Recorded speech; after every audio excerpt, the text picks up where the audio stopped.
அனைத்து ஓட்டுநர்களுக்கும் இனிய மாலை வணக்கம். இந்த பதிவு வந்து பார்த்தீங்க அப்படின்னா ஒரு விழிப்புணர்வுக்கான பதிவு நமது ஓட்டுநர் சொந்தங்களுக்காக. இப்போ வந்து பார்த்தீங்கன்னா, நான் வந்துட்டு கேரளாவில் இருக்கேன்.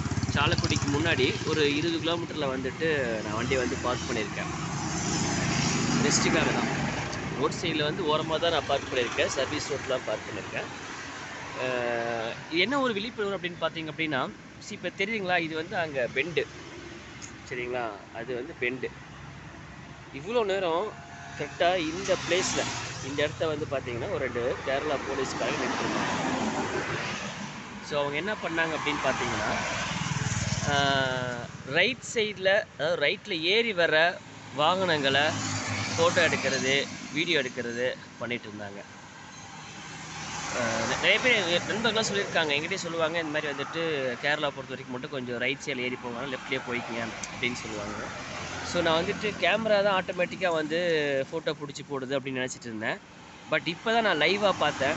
அவங்க இருக்கிறப்ப எடுக்கணும்னு நினச்சி எடுக்க முடியல. கொஞ்சம் பயமாக தான் இருந்துச்சு. ஸோ கேரளாவை பொறுத்த வரைக்கும் இப்போ நம்ம ஊரில் வந்து பார்த்திங்கன்னா வண்டியை மறித்து தான் வழிப்பறி பண்ணுவாங்க. கேரளாவில் நமக்கு தெரியாமலேயே வழிப்பறி பண்ணுறாங்க, சரிங்களா? இது வந்து நம்மளோட சேஃப்டிக்காக தான். பிடிச்சி பணம் 50, 100 வாங்காமல் ஆட்டோமேட்டிக்காக ஃபைன் போடுறாங்க. இது நம்மளோட சேஃப்டி பர்பஸ் தான் அவங்க பண்ணுறாங்க, சரிங்களா?